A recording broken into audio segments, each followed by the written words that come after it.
Why did my dad believe his new girlfriend instead of getting me to the hospital? The pain hit me during warm-ups before the regional championship game, a sudden explosion in my chest that made me drop to my knees on the track.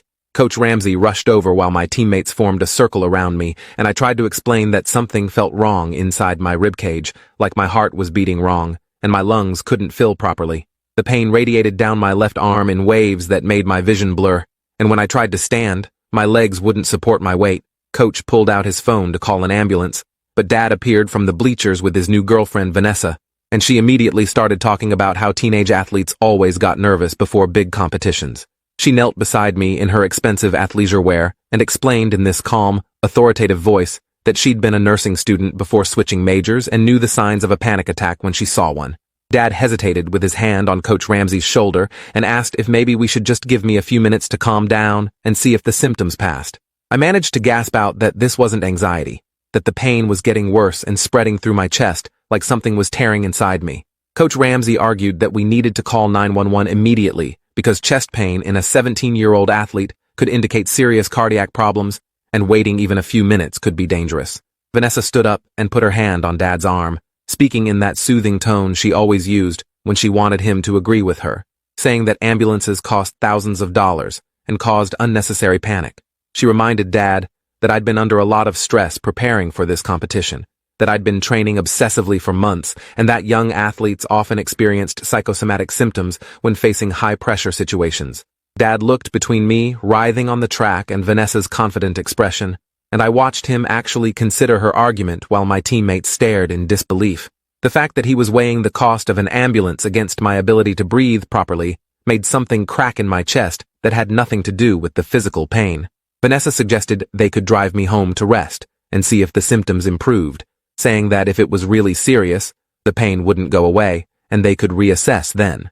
She explained that her roommate in college had experienced similar episodes during finals week and had been diagnosed with stress-induced chest pain that resolved with rest and breathing exercises.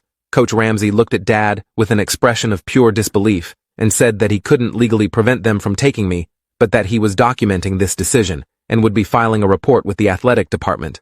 My teammate Derek pulled out his phone and started recording, saying loudly that he wanted evidence of what was happening in case something went wrong. Vanessa glared at him and told him to put his phone away, that he was being dramatic and making the situation worse by creating a scene. Dad agreed with her and told Derek to stop filming, then helped me to my feet while I clutched my chest and tried to explain that the pain was intensifying and I needed real medical attention. The walk to Dad's car in the parking lot took forever because I kept having to stop and lean against him, unable to catch my breath properly. Vanessa got in the passenger seat and immediately started searching on her phone for stress management techniques, reading aloud about deep breathing exercises and progressive muscle relaxation.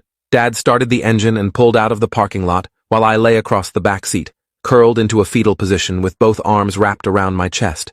The pain had evolved from sharp stabbing sensations into a crushing pressure that made me feel like my ribcage was collapsing inward, and I could feel my heartbeat becoming irregular, skipping beats, and then racing to catch up. I tried to tell Dad that something was seriously wrong, that this felt nothing like anxiety, but Vanessa turned around and explained that panic attacks often felt like heart attacks, and that the more I focused on the symptoms, the worse they would become. She coached me through breathing exercises that made the pain spike with each attempted deep breath, and when I cried out, she said I was hyperventilating and making everything worse. Dad kept driving toward home instead of toward the hospital, following Vanessa's directions to stay calm and avoid overreacting to what she insisted was a stress response. My vision started tunneling, the edges going dark and sparkly, like I was looking through a shrinking hole. I could hear my voice getting weaker as I begged them to turn around and go to the emergency room, but Vanessa just kept talking in that maddeningly calm tone about how catastrophizing symptoms was a common feature of anxiety disorders. She told Dad that taking me to the ER would just reinforce my belief that something was physically wrong and create a pattern of seeking medical attention for psychological issues. Dad agreed that he didn't want me developing hypochondriac tendencies, and they discussed my supposed anxiety as if I wasn't dying in the back seat behind them. The crushing sensation in my chest intensified until I couldn't speak anymore, could only make small, gasping sounds that they apparently interpreted as hyperventilation rather than genuine respiratory distress. Vanessa suggested that once we got home, she could make chamomile tea, and we could practice mindfulness meditation, and Dad said that sounded like a good plan, that maybe this was a wake-up call about how much pressure I'd been putting on myself with athletics. We pulled into our driveway, and Dad came around to help me out of the car. But when I tried to stand, my legs buckled completely, and I collapsed onto the concrete. The impact sent a fresh wave of agony through my chest, and I vomited onto the driveway, my vision going completely white for several seconds. Vanessa made a disgusted sound and stepped back to avoid getting anything on her expensive sneakers, while Dad tried to lift me by my arms. My body felt like it weighed 1,000 pounds and nothing was responding correctly, and when Dad finally got me upright, I could feel my consciousness slipping away in waves. They half-dragged, half-carried me into the house and laid me on the couch in the living room, where I immediately curled back into that fetal position, struggling to breathe through what felt like broken glass in my lungs. Vanessa disappeared into the kitchen to make her tea, while Dad sat on the coffee table and told me to take slow, deep breaths and try to relax. The irony of being told to relax while potentially dying would have been funny if I'd had enough oxygen to laugh. The pain reached a crescendo that made me scream, a raw sound that finally seemed to penetrate Dad's denial. He pulled out his phone and started dialing 911, but Vanessa rushed back from the kitchen and grabbed his wrist, saying we needed to give the relaxation techniques time to work. She explained that calling an ambulance now would result in thousands of dollars in medical bills for what was clearly a panic attack, and that emergency rooms were notorious for running expensive tests on young people with anxiety symptoms. Dad lowered his phone and looked at me with this conflicted expression, like he was calculating the cost of my life against his bank account balance. I tried to tell him that I was dying, that something had ruptured or torn inside me, but the words came out as incomprehensible gasping sounds. Vanessa knelt beside the couch and felt my forehead, pronouncing that I didn't have a fever and that my color was fine, completely ignoring the gray pallor that had apparently taken over my skin. She told Dad that I was being manipulative, using physical symptoms to get attention and avoid taking responsibility for my anxiety. My little sister Autumn came downstairs and froze when she saw me on the couch, immediately asking what was wrong and why nobody was calling for help. She was only 14 but had taken a first aid course at school, and she recognized that my symptoms indicated a medical emergency. Vanessa intercepted her before she could reach me and explained in that condescending tone that I was having a panic attack and needed calm, quiet support, rather than people reinforcing my catastrophic thinking. Autumn argued that I looked like I was dying and that her first aid instructor had specifically taught them that chest pain in young people should always be treated as an emergency until proven otherwise. Vanessa dismissed her concerns by saying that first aid courses taught people to overreact to every symptom, and that real medical experience like her, nursing school background, provided better judgment. Autumn pulled out her own phone and started calling 911, but Dad took it from her and told her to go back upstairs, that Vanessa knew what she was doing, and he trusted her assessment. The look Autumn gave him before she ran upstairs contained a mixture of disgust and disbelief that I felt echoing in my own fading consciousness. The crushing pain in my chest suddenly intensified to a level I didn't know was possible, and I felt something fundamentally wrong happen inside my body, like a cable snapping under too much tension. My vision went completely dark, and I could hear Dad and Vanessa's voices getting distant and distorted, and the last thing I remember thinking was that my father had chosen to believe his girlfriend of 8 months over the evidence that I was dying right in front of him. When I regained consciousness, I was lying on a gurney in what looked like an ambulance, with 2 paramedics working over me and attaching various monitors and IVs. One of them was asking me questions about the pain and when it had started, but my throat felt raw, and I could only manage whispered responses. The other paramedic was on the radio giving information to the hospital, and I heard him say something about suspected aortic dissection and that we were coming in hot with lights and sirens. The words meant nothing to me then, but the urgency in his voice made it clear that whatever was wrong was life-threatening and time-critical. I asked in a raspy whisper how I'd gotten into the ambulance, and the first paramedic explained that my sister had called 911 from her room using her laptop when Dad took her phone, and that they'd arrived to find me unconscious on the couch with Dad and his girlfriend arguing about whether I was faking. He said that if Autumn hadn't called when she did, I probably wouldn't have survived another 30 minutes, and that the delay in getting care had already put me in critical condition. The ambulance hit a bump that sent lightning bolts of pain through my chest, and I must have cried out because the paramedic immediately adjusted something on the IV line and told me he was giving me more pain medication. The ride seemed to take both forever and no time at all, and then we were pulling into an ambulance bay, and I was being rushed through automatic doors into a blindingly bright emergency room. Medical personnel in scrubs descended on me from all directions, cutting off my track uniform and attaching electrode stickers all over my chest and abdomen. Someone kept asking me to rate my pain on a scale of 1 to 10, and I kept saying 11, 12, infinity, trying to communicate that this was beyond any scale they could measure.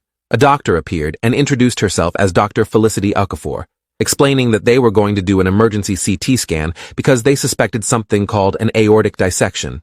She asked if I understood what that meant, and I shook my head, barely able to focus through the pain and fear. Dr. Okafor explained quickly that the aorta was the main artery carrying blood from the heart to the rest of the body, and that a dissection meant the inner layer of the artery had torn, allowing blood to flow between the layers and potentially causing the artery to rupture completely.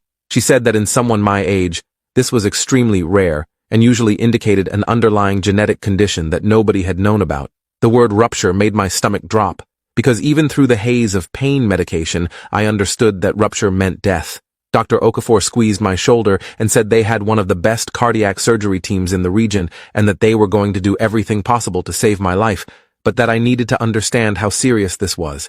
She needed to know if my father was here to sign consent forms, and I managed to tell her that he'd been the one who refused to call 911 in the first place. Her expression changed completely, a flash of something that might have been anger or disbelief crossing her face, before she controlled it back to professional neutrality. She said they'd deal with that later, but right now every second counted, and they needed to get me into the CT scanner immediately. 2 orderlies unlocked the gurney wheels and started pushing me down a hallway at nearly a run, with Dr. Okafor jogging alongside giving orders to various staff members. We entered a room with a massive white machine and they transferred me onto the scanning table, telling me I needed to stay absolutely still even though the movement made me want to scream. A technician explained that the contrast dye they'd injected might make me feel warm or like I was wetting myself, but that was normal and I shouldn't panic. The scan itself only took a few minutes, but lying there unable to move while waves of pain rolled through my chest felt like being trapped in an endless nightmare. Through the window into the control room, I could see Dr. Okafor looking at the monitor, and even from a distance, I could see her face go serious as the images appeared on the screen. They pulled me out of the scanner and Dr. Okafor came to stand beside the table, speaking quickly and clearly. The scan had confirmed an extensive type A aortic dissection that had already extended from just above my heart valve all the way into the arteries supplying my brain. She explained that this type of dissection was immediately life-threatening and required emergency open-heart surgery within hours, not days, to prevent the aorta from rupturing completely. She said that the surgery would involve opening my chest, stopping my heart, putting me on a bypass machine, and replacing the damaged section of aorta with a synthetic graft. The risks included stroke, paralysis, kidney failure, bleeding, infection, and death on the operating table, but without surgery, I would definitely die, probably within the next few hours.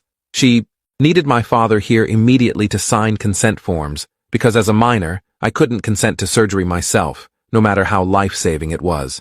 I tried to tell her that I didn't trust Dad to make the right decision after what he'd already done, but she said legally she had no choice but to get parental consent. They wheeled me to a room in what a nurse called the cardiac ICU while someone tried to reach Dad by phone.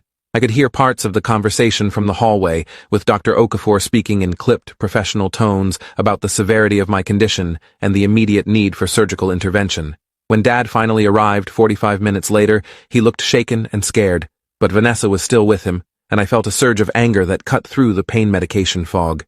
Dr. Okafor took them both to a consultation room, and I could hear her voice through the door, explaining in detail what had happened, what the surgery would involve, and what had caused the dissection. She said that I had a previously undiagnosed genetic condition called Marfan syndrome, which affected the connective tissue throughout my body and made the walls of my aorta weak and prone to tearing.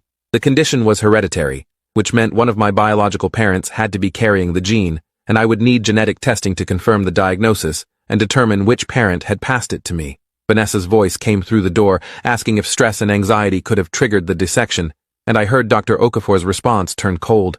She explained that while physical exertion could be a trigger in someone with an undiagnosed aortic aneurysm, the underlying cause was genetic, and the dissection would have happened eventually regardless of stress levels. What the delay in treatment had done was allow the dissection to extend further up the aorta and cause more damage to surrounding vessels, significantly complicating the surgery and reducing my chances of a good outcome. She said that based on the timestamps from the 911 call and my arrival at the hospital, there had been approximately 90 minutes between when I first showed symptoms and when I received appropriate medical care. In cases of aortic dissection, every minute of delay increased the risk of permanent complications or death, and the 90-minute delay had potentially cost me kidney function, increased my stroke risk, and made the surgical repair much more complex. The silence that followed her explanation felt heavy and accusatory, and I could picture Dad's face going pale as he realized what his decision had actually cost. Dad came into my room alone a few minutes later, with consent forms in his shaking hands. He sat down in the chair next to my bed and tried to apologize, but I turned my head away and refused to look at him. He said that Vanessa had seemed so certain it was just anxiety, and that he'd trusted her medical knowledge because she'd been in nursing school. I pointed out that she'd dropped out of nursing school after one semester and had no actual medical credentials, but that he'd believed her over me, over Coach Ramsey who'd wanted to call 911 immediately, and over his own daughter who was literally dying on his couch. Dad started crying and saying he'd made a terrible mistake, that he hadn't understood how serious it was. But I cut him off and told him that he'd had multiple people telling him it was serious and he'd chosen Vanessa's convenient narrative instead. The hurt look on his face would have made me feel guilty before all this, but now I just felt empty and betrayed. I asked him where Vanessa was, and he said she was in the waiting room, and I told him that if he let her anywhere near me before or after surgery, I would refuse to sign any future medical documents when I turned 18, and he could deal with the consequences. Dr. Okafor returned with a cardiac surgeon named Dr. Rashid Kumar, who explained the surgical procedure in detail, while Dad signed form after form. Dr. Kumar said they'd be replacing my ascending aorta and aortic arch with a Dacron graft, which meant cutting out the damaged section and sewing in a synthetic tube to replace it. The surgery would take between 6 and 8 hours and would require stopping my heart and cooling my body temperature to protect my brain while they worked on the vessels supplying it. He explained the risks again, emphasizing that my age worked in my favor, but the extent of the dissection and the delay in treatment worked against me. When Dad asked about recovery time, Dr. Kumar said that if everything went perfectly, I'd spend at least a week in the ICU, several more weeks in the hospital, and months in cardiac rehabilitation. I'd never be able to participate in competitive athletics again because the stress on my cardiovascular system could cause the graft to fail or create new dissections in other parts of my aorta. The words hit me like a physical blow because running track had been my entire identity, my college scholarship plan, my future. 2 surgical nurses came to prep me for the operating room, explaining each step as they shaved my chest and marked the incision site. One of them mentioned that she'd be in the OR with me the whole time and would make sure I was comfortable and safe. Autumn appeared in the doorway with tears streaming down her face, and the nurses let her come in for a few minutes to say goodbye. She hugged me carefully, avoiding the IV lines and monitors, and whispered that she was sorry she hadn't called 911 sooner, that she'd wasted time arguing with Dad and Vanessa when she should have just locked herself in her room and called immediately. I told her that she'd saved my life by calling at all, that if she hadn't been brave enough to defy Dad, I'd be dead right now. She made me promise I'd survive the surgery, and I said I'd try my hardest, but couldn't guarantee anything because this was out of my control now. Dad tried to hug me before they took me away, but I kept my arms at my sides and didn't return the embrace, and the wounded expression on his face told me he understood that something fundamental had broken between us that might never be repaired. They wheeled me through a series of doors into a surgical prep area where an anesthesiologist introduced himself as Dr. Leon Webb and explained that he'd be managing my anesthesia and vital signs throughout the procedure. He started adding medications to my IV while explaining that I'd go to sleep here in the prep area and wake up in the ICU, that I wouldn't remember anything from the surgery itself. A nurse held my hand and told me to count backwards from 100, and I got to maybe 93 before the world dissolved into chemical darkness. The nothingness lasted for what felt like both seconds and eternity, and then I was swimming up through layers of consciousness, trying to figure out why I couldn't breathe and why my chest felt like it had been crushed by a truck. I tried to reach for the thing in my throat, but my hands were restrained, and I started panicking and fighting against the restraints until voices cut through the confusion, telling me I was okay, that I was in the ICU, that I was still on a ventilator, but they'd remove the breathing tube soon. The pain was extraordinary despite whatever medications they were giving me, a deep, aching throb that radiated from my sternum through my entire torso. Dr. Kumar appeared above me and explained that the surgery had gone as well as could be expected given the circumstances. They'd successfully replaced my ascending aorta and aortic arch with a graft, and my heart was functioning on its own again without mechanical support. However, the dissection had caused more damage than the scans had shown, extending into some of the smaller vessels supplying my kidneys and intestines. My kidney function was currently impaired, and they were monitoring closely to see if it would recover or if I'd need dialysis. There was also some concern about reduced blood flow to my spinal cord during the period when my body had been cooled, and they'd be doing neurological assessments once the breathing tube came out to check for any deficits. The breathing tube was removed a few hours later in a process that felt like drowning in reverse, and my throat burned so badly I couldn't speak above a whisper. A nurse asked me to wiggle my toes, and I could feel them moving, but couldn't see them past the mountain of blankets. And she smiled, and said that was a good sign, that there didn't appear to be any spinal cord damage. Dad came to visit the next morning looking like he hadn't slept at all, with dark circles under his eyes and his clothes wrinkled like he'd been wearing them for days. He tried to sit in the chair next to my bed, but I told him in my raspy, post-intubation voice that I didn't want him here, that he'd lost the right to visit when he chose Vanessa's delusions over my life. He started crying and saying that he'd sent Vanessa home, that he'd realized she'd been manipulating him and clouding his judgment. I asked him how long it had taken him to realize that, and he admitted it had been when Dr. Okafor explained that the delay had nearly killed me, and that I'd probably need a lifetime of follow-up surgeries because of how extensively the dissection had damaged my aorta. The fact that it had taken a doctor spelling out the consequences for him to understand what he'd done made me feel sick. I told him that Autumn had understood immediately that I was dying, that Coach Ramsey had understood, that my teammates had understood, that everyone except him and his girlfriend had recognized a medical emergency when they saw one. Dad said that Vanessa had been so convincing, and I cut him off and said that I didn't care how convincing she was, that his responsibility was to his children, not to making his girlfriend happy. A social worker named Gregory Hartman came to interview me later that day about what had happened. He explained that the hospital was required to report cases where parents delayed necessary medical care for minors, and that my case was being reviewed for possible medical neglect. I walked him through everything from collapsing at the track meet to begging for help on the couch to waking up in the ambulance, and he took detailed notes while maintaining a carefully neutral expression. He asked if there had been other instances where Dad had prioritized Vanessa's opinions over my well-being, and I told him about the smaller incidents over the past 8 months, times when I'd been sick, and Vanessa had convinced Dad I was exaggerating, times when I'd needed something, and Vanessa had reframed it as me being demanding or manipulative, times when my needs had conflicted with Vanessa's plans, and Dad had sided with her.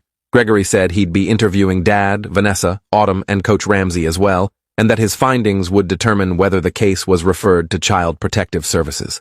The thought of a CPS investigation felt both validating and terrifying, because it would confirm that what happened to me was wrong, but it might also mean Autumn would be caught up in the system. My kidneys started recovering after 3 days, which Dr. Kumar said was a relief because it meant I probably wouldn't need long-term dialysis.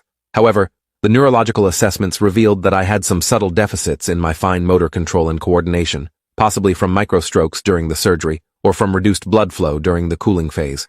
An occupational therapist came to work with me on exercises to rebuild those skills, but she warned that some of the deficits might be permanent.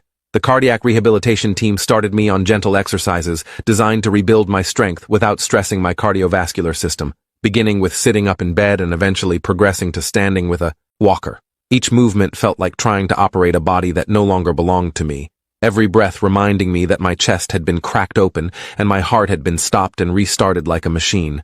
The psychological weight of understanding how close I'd come to dying, because my father believed his girlfriend instead of multiple medical professionals, created a trauma that sat heavy in my chest, alongside the physical pain. Autumn smuggled her laptop into the ICU one evening and showed me that Derek had posted the video he'd filmed at the track meet on social media, captioning it with a detailed explanation of what had happened. The video clearly showed me collapsed on the track in obvious distress, showed Coach Ramsey trying to call 911, showed Dad stopping him after Vanessa's intervention, and showed them walking me to the car instead of waiting for an ambulance. The comments section exploded with outrage, with hundreds of people calling Dad's decision criminally negligent and demanding he face consequences. Several people who identified as medical professionals explained what an aortic dissection was and why every second of delay increased the risk of death or permanent disability.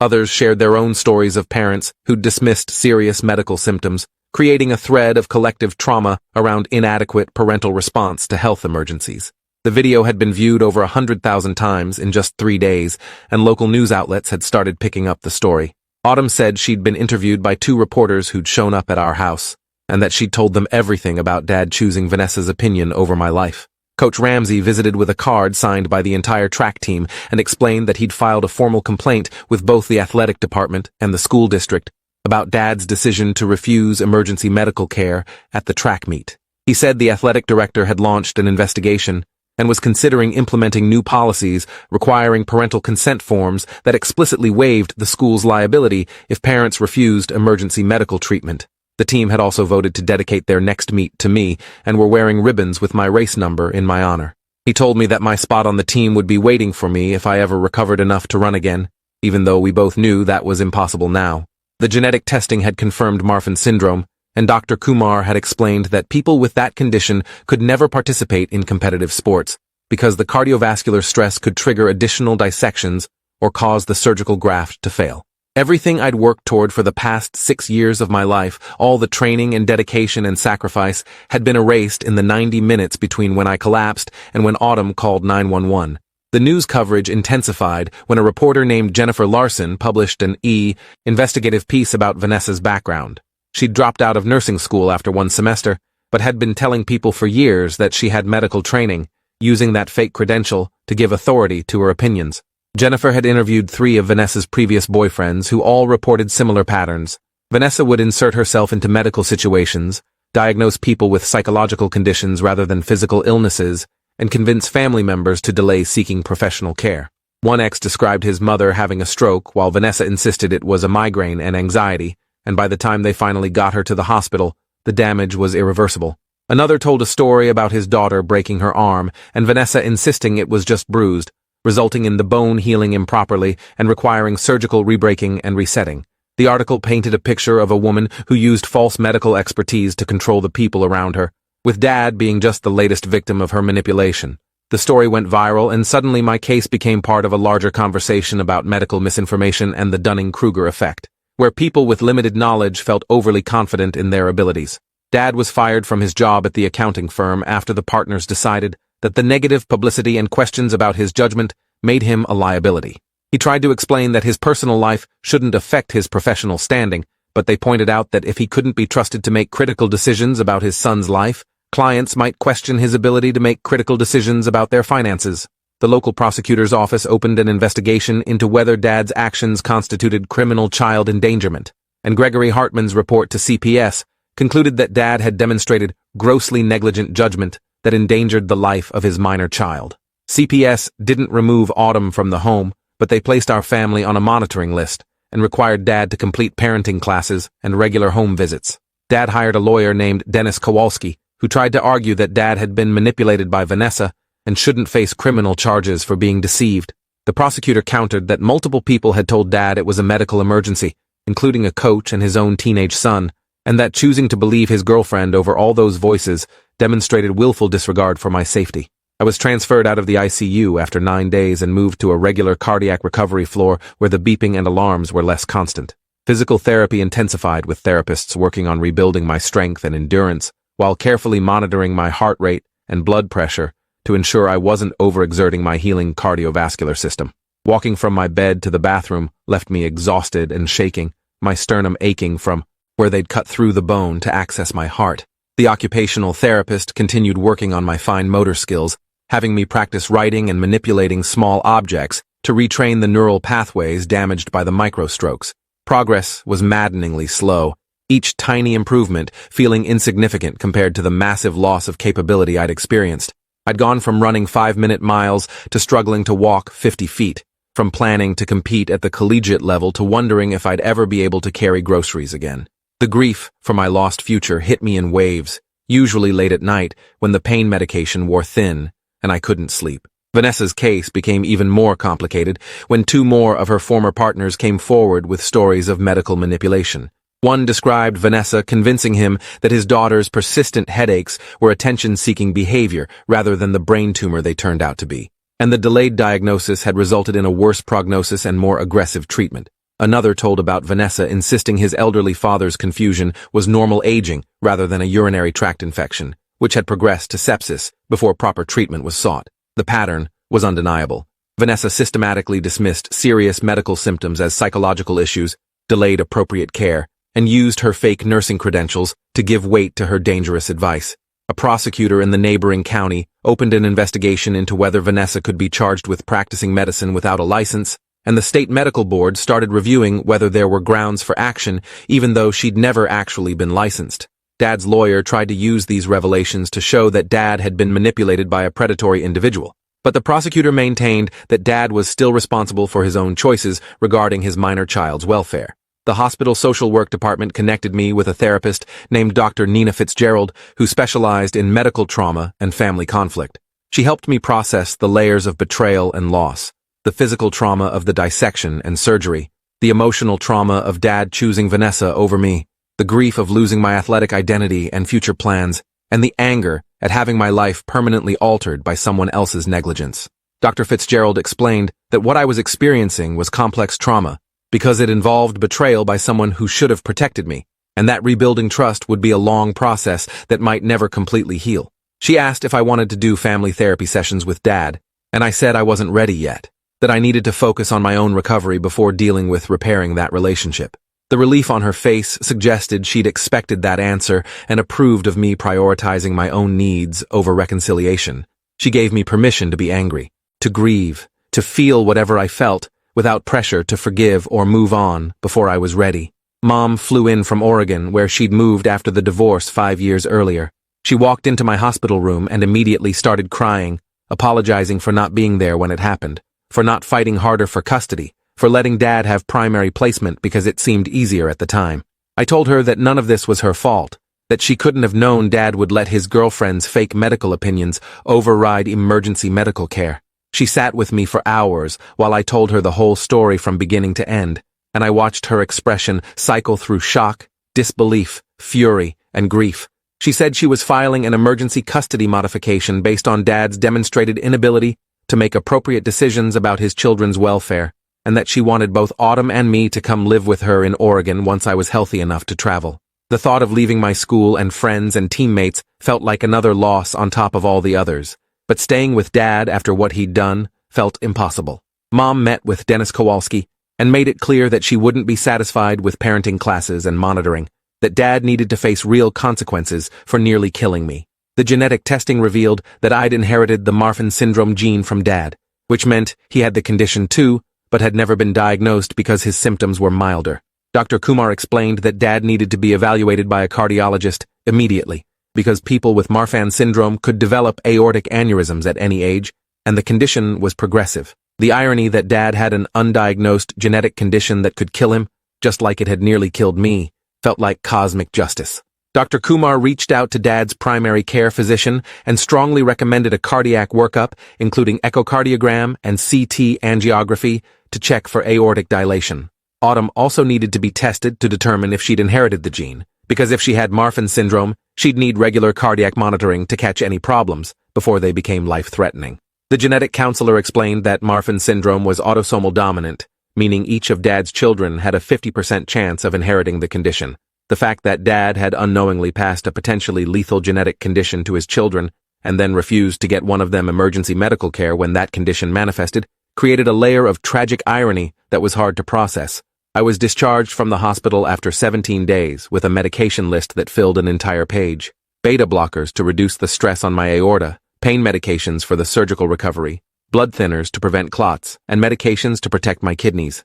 Mom had rented an apartment near the hospital so I could attend follow-up appointments and cardiac rehab sessions without having to travel far. Dad tried to argue about the custody arrangement, but his lawyer quietly advised him that fighting it would look terrible given the circumstances, and that he should accept the modification gracefully. The apartment was small but comfortable, and Mom had already set up one bedroom with a hospital bed she'd rented and all the medical equipment I'd need. Autumn came to stay with us immediately, bringing 2 suitcases of her belongings and telling Dad she didn't feel safe living with someone who'd ignored a medical emergency. The look on Dad's face when she said that was devastating, but she held firm, and he didn't fight her decision. Watching my 14-year-old sister have to choose between her parents because Dad had demonstrated such catastrophically poor judgment felt like another crime on top of all the others. Cardiac rehab started 2 days after discharge with gentle exercises designed to rebuild my cardiovascular fitness without stressing my healing aorta. The therapist, a woman named Patricia Chen, who immediately told me to call her Trish, explained that we'd be starting with 5-minute sessions of slow walking and gradually building up over months to more intense activity. She emphasized that I'd never be able to return to competitive running, that the stress on my cardiovascular system from high-intensity athletics could cause the graft to fail or trigger new dissections in other parts of my aorta. Each session felt like both progress and loss. Progress because I was getting stronger and more capable. Loss because I was building toward a ceiling far below what I used to be able to do. Trish was endlessly patient and encouraging, but I could see the pity in her eyes when I'd get frustrated and angry about my limitations. She recommended I connect with support groups for young people with cardiac conditions, saying it helped to talk to others who understood what it was like to have your body betray you and your future plans evaporate overnight. The criminal case against Dad moved forward, despite Dennis Kowalski's best efforts to get the charges dismissed.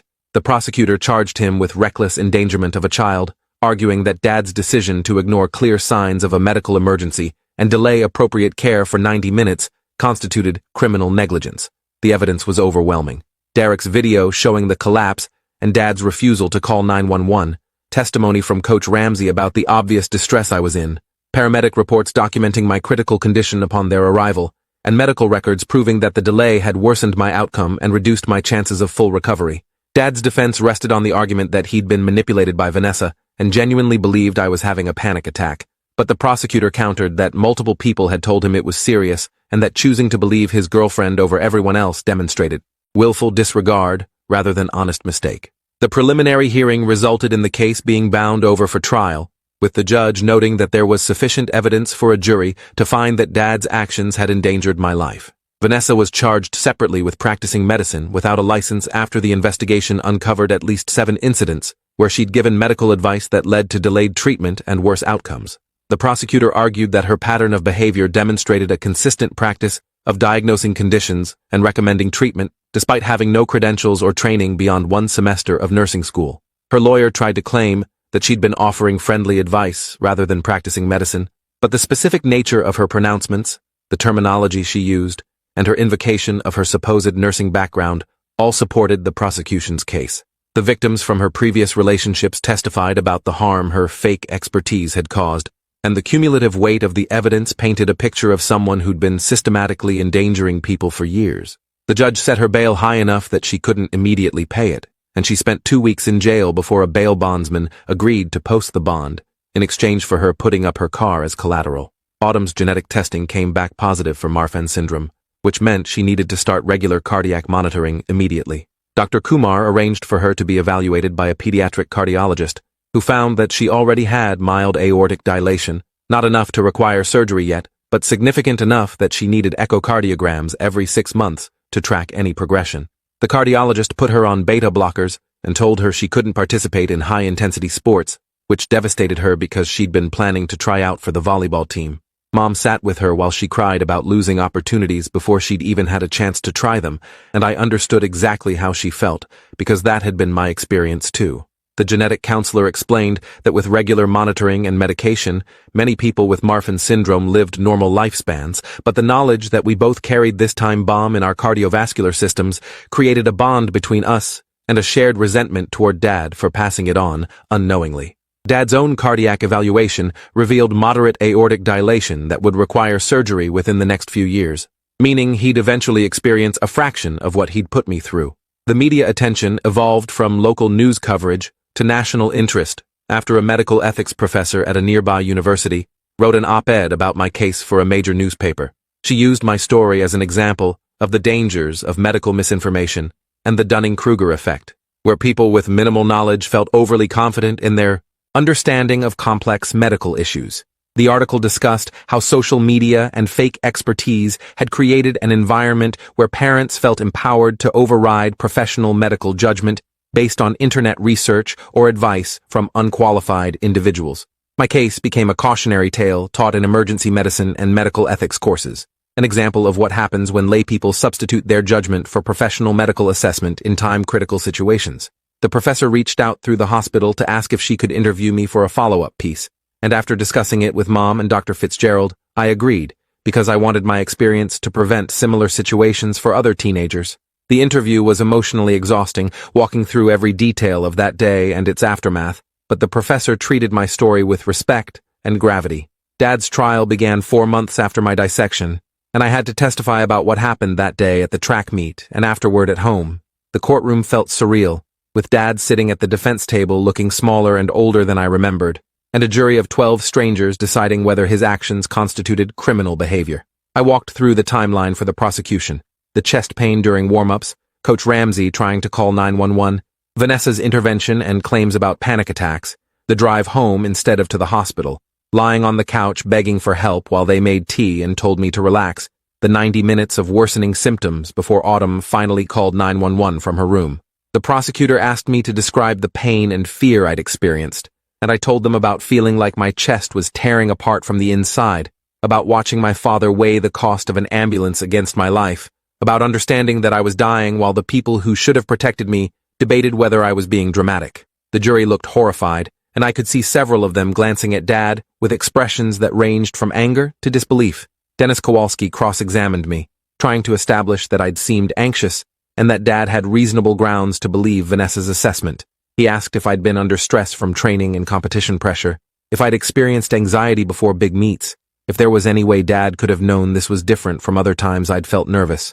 I answered honestly that yes, I'd been stressed and nervous before, but that I'd never experienced anything remotely like the pain of an aortic dissection, and that I'd clearly communicated how different and severe this was. He asked if Vanessa had seemed confident and knowledgeable, and I said yes, but that Dad had other sources of information beyond Vanessa, including a coach with first aid training and his own son desperately begging for emergency medical care. The cross-examination felt like being forced to defend the legitimacy of my own suffering, to prove that I'd been really sick enough to warrant immediate attention. After an hour of questioning, the judge called a recess, and I went into the hallway and threw up in a bathroom, the stress and recalled trauma overwhelming my carefully maintained composure. Coach Ramsey testified about trying to call 911 and being stopped by Dad after Vanessa's intervention, describing my obvious distress and the inappropriate dismissal of clear warning signs. The paramedics testified about finding me unconscious on the couch with critically low blood pressure, and Dad arguing with Vanessa about whether I was faking. Dr. Kumar testified about the extensive aortic dissection, the emergency surgery, the complications from the delay in treatment, and the permanent limitations I'd face for the rest of my life. He explained in technical detail how every minute of delay had increased the risk of death or disability, and how the 90-minute gap between symptom onset and receiving appropriate care had been catastrophic. Jennifer Larson, the reporter who'd investigated Vanessa's background, testified about the pattern of medical manipulation she'd uncovered, providing context for why Vanessa's advice had been so dangerous and why Dad should have questioned her confidence. The prosecution built a comprehensive case that Dad had ignored multiple red flags and trusted the opinion of an unqualified person over clear evidence of a medical emergency, resulting in life-threatening consequences for his minor child. The defense called Vanessa as a witness, which surprised everyone because she was facing her own criminal charges. She testified that she genuinely believed I was having a panic attack based on her nursing school training and experience with anxiety disorders. Under cross-examination, the prosecutor forced her to admit that she'd only completed one semester of nursing school, that she'd failed her anatomy and physiology course, and that she'd never received training in emergency medical assessment. He presented evidence of her pattern of misdiagnosing serious conditions as psychological issues and asked her to explain why she'd been so confident in her assessment, despite multiple people disagreeing with her. Vanessa became defensive and argumentative, insisting that she'd been trying to help and that everyone was blaming her for Dad's decisions. The prosecutor asked if she'd been more concerned about the cost of an ambulance than the possibility that she was wrong, and she fumbled for an answer that made her look callous and self-serving. Her testimony probably hurt Dad's case more than it helped, showing the jury exactly what kind of person had been advising him. Dad took the stand in his own defense and tried to explain his decision-making that day. He described feeling torn between different sources of advice, trusting Vanessa because of their relationship and her supposed medical background, and genuinely not understanding how serious the situation was until it was too late. Under cross-examination, the prosecutor dismantled his explanation by presenting Derek's video, which showed undeniable evidence that I was in severe distress and that multiple people had recognized it as an emergency. The prosecutor asked Dad why he'd trusted Vanessa, who he'd known for 8 months, over Coach Ramsey, who had first aid training and years of experience with athletic injuries, and over me, his own son, who was begging for help. Dad couldn't provide a satisfactory answer beyond saying he'd made a terrible mistake in judgment. The prosecutor asked if the cost of the ambulance had factored into his decision, and Dad hesitated just long enough before denying it that the jury could see the truth. The final question was devastating in its simplicity. If you had to make the same decision today, with the knowledge that your son nearly died and will be disabled for life because of that 90-minute delay, would you make the same choice? Dad broke down crying and said no, and the prosecutor rested his case. The jury deliberated for less than 4 hours before returning a guilty verdict on the charge of reckless endangerment of a child. Dad sat with his head in his hands while the verdict was read, and I felt a complicated mixture of relief and grief watching him comprehend that his choices had criminal consequences. The judge scheduled sentencing for 3 weeks later and remanded Dad to custody pending the sentencing hearing, which meant he was immediately taken into jail. Autumn started crying when the bailiff led Dad away in handcuffs, and Mom put her arm around her while I sat frozen in my seat, trying to process that my father was going to prison because he'd chosen his girlfriend's opinion over my life. The local news covered the verdict extensively, with legal experts discussing the precedent it might set for parental responsibility in medical emergencies. Some commentators argued that the verdict was too harsh, that Dad had made an honest mistake under pressure from a manipulative partner, while others insisted that parents had a basic obligation to prioritize their children's welfare over relationship dynamics and financial concerns. Vanessa's trial happened 2 months later, and I didn't attend, not wanting to relive the trauma again or see her face. Mom went and reported back that Vanessa had been found guilty of practicing medicine without a license and received a 2-year prison sentence plus 5 years of probation. The judge in her case had been particularly harsh, noting that her pattern of behavior showed deliberate exploitation of people's trust and that her fake expertise had endangered multiple people over several years. Vanessa's lawyer filed an appeal immediately, but the conviction stood and she began serving her sentence at a women's correctional facility 3 hours away. I felt no satisfaction in her imprisonment, just a tired sort of acknowledgement that at least there had been consequences for her actions. The victims from her previous relationships testified at her sentencing hearing about the harm she'd caused, and their stories created a record of systematic endangerment that the judge cited in explaining the sentence length. Some small comfort existed in knowing she wouldn't be able to give dangerous medical advice to anyone else for at least 2 years. Dad's sentencing hearing felt more emotionally complex, because despite everything, he was still my father, and I couldn't completely separate my anger at his actions from the grief of losing him to his own bad choices. The prosecution recommended an 18-month prison sentence, followed by probation, while the defense asked for probation only with community service and parenting classes. Dr. Kumar testified about my permanent limitations and ongoing medical needs, emphasizing that I'd require additional surgeries in the future to maintain the aortic graft and that my life expectancy had been reduced by the damage to my cardiovascular system. Mom testified about the financial and emotional toll of my medical care, the custody modification, and the complete rupture of trust between Dad and his children. Autumn submitted a written statement saying she loved Dad, but couldn't forgive him for prioritizing Vanessa's opinion over my life, and that she needed him to face real consequences before she could even consider rebuilding their relationship. The judge listened to all the testimony and impact statements before pronouncing sentence: 12 months in county jail, followed by 3 years of probation, with conditions including completion of parenting classes, regular therapy, and ongoing participation in my medical care decisions under supervision. The sentence felt simultaneously too harsh and too lenient, enough to disrupt Dad's life significantly, but nowhere near proportional to what he'd done to mine. Cardiac rehab continued throughout all the legal proceedings, and 8 months after my dissection, I'd progressed to the point where I could walk several miles without significant fatigue. Trish said I'd made remarkable progress, but reminded me constantly that I needed to stay within my prescribed heart rate zones and avoid any activities that could spike my blood pressure or put stress on my cardiovascular system. The fine motor deficits from the microstrokes had mostly resolved with occupational therapy, though I still had occasional coordination issues that reminded me I'd experienced brain injury during the surgery. The psychological scars ran deeper than the physical ones, manifesting as hypervigilance about my body's signals and panic attacks when I experienced any chest discomfort. Dr. Fitzgerald helped me develop coping strategies for the anxiety, but she acknowledged that having experienced a dissection made it impossible to completely trust my body again. Every twinge, every unusual sensation triggered the memory of that day and the fear that it was happening again. The cardiologist explained that I had a slightly elevated risk of future dissections and would need cardiac imaging every 6 months for the rest of my life to monitor for new problems.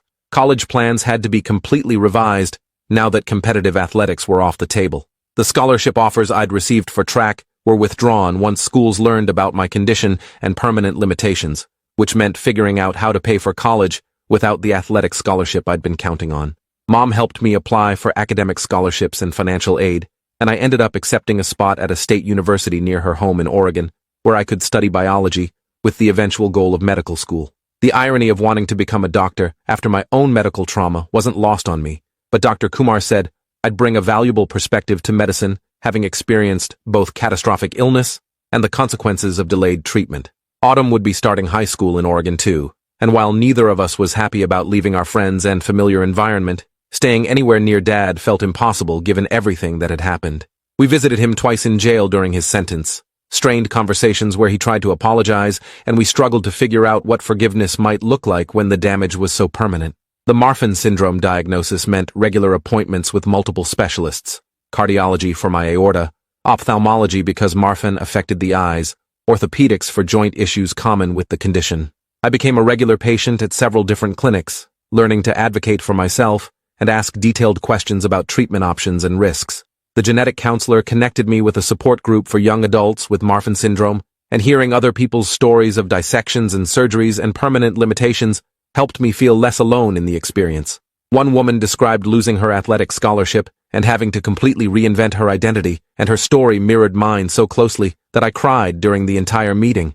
The group became a place where I could be honest about the grief and anger without having to protect anyone's feelings or worry about being judged for not having moved on yet.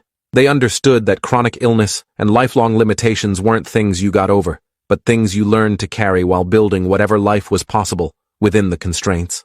Dad was released from jail after serving 10 months with good behavior, and he moved to a small apartment near Mom's place in Oregon to be closer to Autumn and me. The conditions of his probation included supervised visitation only, meaning a social worker had to be present during any contact with his minor child, and he had to participate in family therapy sessions if we agreed to them. Autumn and I met with Dr. Fitzgerald to discuss whether we wanted to engage in that process, and she emphasized that we had no obligation to forgive or reconcile if we didn't want to, that our healing didn't require repairing the relationship with Dad. I decided to try family therapy because I wanted answers to questions that still haunted me. Why he'd valued Vanessa's opinion more than my life, what had made him so susceptible to her manipulation, whether he understood the permanence of what his choice had cost me. Autumn chose not to participate yet, saying she needed more time before she could sit in a room with Dad and hear his explanations without rage overwhelming her. The family therapy sessions were brutal and honest in ways that normal family conversations never allowed. Dad described how Vanessa had isolated him from other relationships gradually, how she'd positioned herself as the only person who really understood him, how she'd undermined his confidence in his own judgment about everything from work decisions to parenting choices. He explained that by the time I collapsed at the track meet, he'd been conditioned to defer to her opinion, even when it contradicted his own instincts and the advice of others. The therapist helped me understand that Dad's susceptibility to manipulation didn't excuse his choices, but did provide context for how someone could make such catastrophically bad decisions. I asked him directly if saving money on an ambulance had been part of his calculation, and he admitted after a long pause that Vanessa had been pressuring him about finances, and that the cost had been somewhere in his mind, even though he didn't want to acknowledge it. Hearing him admit that financial considerations had played any role in letting me nearly die made me want to leave the session, but the therapist guided us through the rage toward something more productive. Physical recovery plateaued around the 1-year mark, with Trish explaining that I'd probably reached my maximum cardiac capacity and shouldn't expect significant additional improvement. I could walk and do gentle exercise but would never run again, never participate in competitive sports, never push my body to its limits without risking another dissection or graft failure. The loss of that physical capability felt like grief that never quite resolved, showing up unexpectedly when I saw people running in the park or when my former teammates posted photos from track meets. Dr. Fitzgerald helped me work through the identity crisis of no longer being an athlete after that had defined me for so many years, helping me understand that I could build a new identity that incorporated my medical experience without being consumed by it. Some days, I believed her, and some days, I felt like I was just going through the motions of being a functioning person while internally grieving everything I'd lost. College started with accommodations from the Disability Services Office, priority registration so I could schedule classes close together and minimize walking, permission to audio record lectures in case fatigue affected my concentration, and flexibility for medical appointments that couldn't be rescheduled. My biology professors were generally understanding when I explained that I'd experienced an aortic dissection and had ongoing cardiac limitations, and several went out of their way to ensure I had the support I needed to succeed academically. I met other students with chronic illnesses and disabilities, and finding a community of people who understood what it meant to navigate college while managing significant health issues made the experience less isolating. One friend had juvenile arthritis that limited her mobility, Another had type 1 diabetes with serious complications, and together we formed a study group that accommodated everyone's medical needs and created space for discussing the emotional toll of being chronically ill in our late teens and early 20s. Autumn came to a family therapy session after 6 months of Dad attending alone with me, and her anger was fresh and raw compared to my tired resignation.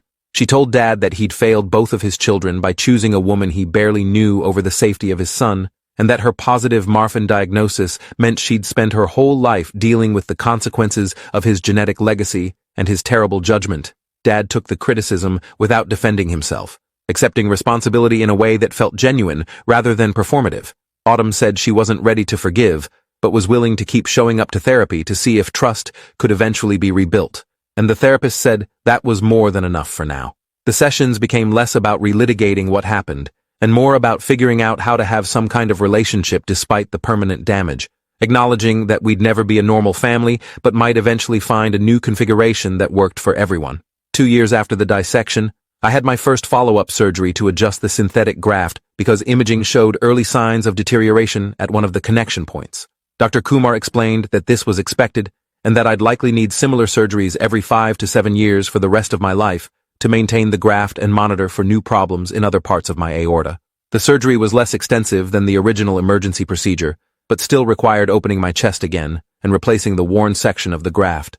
The recovery was shorter this time, and I was back to my baseline activity level within 6 weeks, but the experience reinforced that my cardiovascular system would never be truly stable, that I'd always be one imaging result away from another surgery. The psychological toll of living with that uncertainty was sometimes harder than the physical limitations, the knowledge that my body contained this permanent weakness that could fail catastrophically at any time, despite careful monitoring and treatment.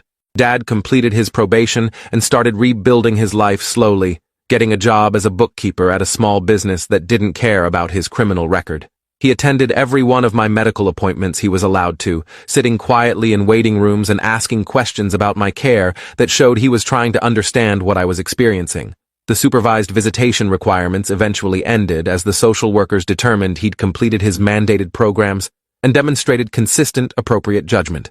Autumn started spending occasional weekends with him, and they worked on repairing their relationship through shared activities that didn't require talking about the past. I maintained careful boundaries, seeing Dad regularly, but never quite letting him back into the inner circle of trust. Dr. Fitzgerald said that was healthy self-protection rather than vindictiveness, that I had no obligation to fully reconcile just because time had passed and Dad had served his sentence. The media attention gradually faded as new stories emerged, but my case remained a reference point in discussions about medical misinformation and parental responsibility. The medical ethics professor who'd written about me published a book that included a chapter analyzing my case and its broader implications, and she sent me a signed copy with a note thanking me for being willing to share my story. Reading about my experience in academic terms felt surreal, like she was analyzing someone else's tragedy rather than the event that had permanently altered my life's trajectory. The university where I was studying used my case in their medical ethics curriculum, and one of my biology professors asked if I'd be willing to speak to a medical school class about the patient experience of catastrophic illness and delayed treatment. Standing in front of future doctors and describing what it felt like to be dismissed and nearly die while begging for help was terrifying and cathartic, and several students came up afterward to say my talk had changed how they thought about trusting patients and taking symptoms seriously. Life became something other than what I'd planned, but not exactly tragic either, just different in ways that required constant adjustment and acceptance. I graduated college with honors and got accepted to medical school with the goal of becoming a cardiologist, specializing in genetic cardiac conditions. Dr. Kumar wrote one of my recommendation letters and told me I'd bring invaluable perspective to the field, having experienced both sides of the patient-physician relationship in such dramatic circumstances. Autumn finished high school and decided to study public health, interested in health communication and preventing the kind of medical misinformation that had nearly killed me. We stayed close despite the trauma that bound us, our shared genetic condition and family dysfunction creating a bond that transcended typical sibling relationships. Dad remained a peripheral figure in our lives, someone we saw regularly but never fully trusted again. The relationship permanently changed by those 90 minutes when he chose wrong. The scars on my chest faded to silver lines that marked where they'd cracked me open to save my life. And on difficult days I'd trace them and remember that survival was its own kind of victory even when it came with permanent costs. Dr. Fitzgerald said healing wasn't about returning to who I'd been before, but about building something new from the pieces that remained, and most days I managed that even when the grief and anger still surfaced unexpectedly. Some betrayals left permanent marks regardless of consequences or apologies, and learning to live with that reality while still finding meaning and purpose became the challenge that defined my early adulthood. The fact that my father believed his girlfriend instead of getting me to the hospital would always be the defining trauma of my life, but it didn't have to be the only story worth telling about who I became afterward. Thanks for watching till the end. Make sure to subscribe and like to not miss the next story.